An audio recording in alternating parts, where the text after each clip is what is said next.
Good morning, you guys. So in the morning, I typically wake up around 8:30, 8 o'clock, and I usually just go to the kitchen, get myself a cup of coffee. Here I'm putting on the collagen peptide. It's supposed to improve your nails and skin and hair. And then I just take my coffee right to my work desk. And you can see on my work desk, I usually have a screen set up for my laptop and then also my MacBook. Here you can see Abby's eating her food, and I put her food on top of the window is because Stinky likes to eat her food, so she has to have her own place.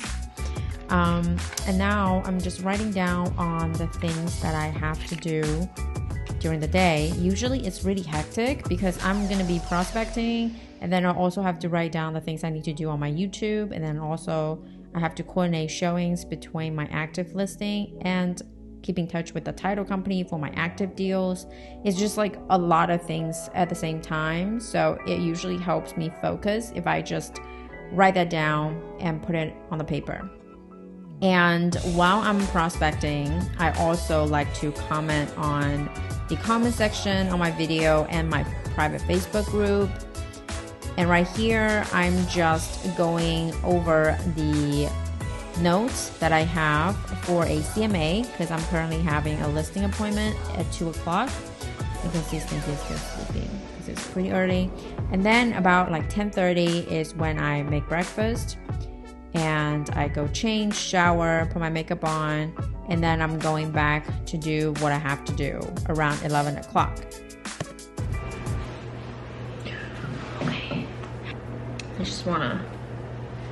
I kind of want to apologize. I know with the quality of my video, it's more just me filming myself, like the raw videos, and kind of show you guys what I'm dealing with on a daily basis. I'm not really focusing too much on the editing side or just make my vlog so much fun, because honestly, when you're working at home, there's nothing fun, especially with the listing agent. It's not fun at all. But I want to let you guys know about my Facebook group. So we've so far have about 60 agents, and on my group I mostly talk about my prospecting stats, and also I get DMs from you guys all the time. So if you want to join that group and then you post all your questions there, not just me but a lot of other agents, they are, you know, in the business for a few years, they can also kind of comment on there too. So be sure to check the link down below. In today's video, I want to talk about what should you do after you get your real estate license. Okay, so there are 3 things that you can do after you get a real estate license. 1, you go start taking buyers to see houses. 2, you get $1, you get on the phone, start to get listing. 3, you can kind of did what I did when I first started. I just pretty much taking on everything that I can get my hands on. For instance, if I get a rental lead, I take care of that rental lead. I start showing rentals, and if I have a buyer lead, I'll take on the buyer. So it's just one of those 3 things that you can decide to do. You might be asking, if you start as a new agent, where should you get the leads, right? There are 2 ways that you can get leads. One is you get the leads for free, and the other way is like a paid lead. So what are some leads that you can possibly get it for free? Number 1 is sphere of influence. So anybody that you know, anyone who is in your phone, your contacts. And number 3 is possibly you can get leads from your broker. Sometimes a lot of brokers, they're pretty laid back, and if you're new, they wanted to help you out. They want to see their agents doing well in this business, so they will just give out leads for free. And for those paid leads that I can think of is number 1, Zillow. Until this day, I still pay for Zillow. However, the reason and how much I'm paying for has been changed over the years. When I first started selling, I got Zillow because I want to take on the buyer leads or any lead that I have and make a commission. And now I'm slowly transitioning into, I'm getting the Zillow leads for my team. So we're getting about 25 to 30 leads per month, and I'm taking over all the seller leads. And if I get a buyer lead, I I just kind of distribute it to my buyer agent. They can work on the buyer leads on their own. So these are the 2 ways that you can possibly get leads. And now I'm gonna give you guys 5 tips that I wish I would have done if I would given the chance to start over again. Number 1, instead of just going out doing business on my own, I would definitely recommend you guys to get an accountability partner. It can be some of like agent in your office or some person or a friend that you went to school with, real estate school with. It has to be somebody who's also in the business on your same level, where you can kind of keep each other accountable, tell each other your, you know, daily prospecting stats or some concern that you might have, and that person's going through the same thing. They can totally understand and just be there for each other. And number 2, I would definitely do and practice on my script, not just practicing on it, but I will have a legit script, print it out and put that right next to my computer screen.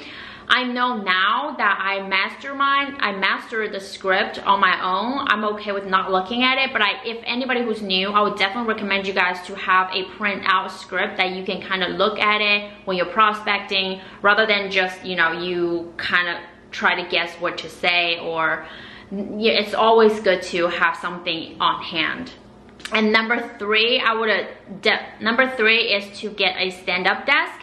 And if you can, I will suggest to get a dual monitor. So you're prospecting or you're looking at something on one computer and you have another screen that you can multitask and do something else.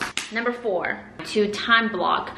It really gets a lot, especially when you are a few years in, because your role are so many different parts. Like, I will be coordinating showings for a couple of my multi-unit listings, and I'll be talking to tenant, I'll be talking to the agent, and at the same time I'm also prospecting, and I'm also getting leads from my YouTube channel, or I'm taking leads from Zillow. So definitely I think it's important to kind of set a time at least for 2-3 hours of a day where you can prospect and just nurture for your leads for the next year and in the future. And at the same time, you kind of just put 1 or 2 hours that you can kind of return phone calls or talk to people that you need to talk to during that day. And then for all the agents are coordinating showings with you, you can either do it through email or through texting message. And you can put it on the agent remark, tell them do not call listing agent, text the listing agent or email the listing agent, because that way you can be prospecting and also text agent or tenants at the same time. And last but not least, I will say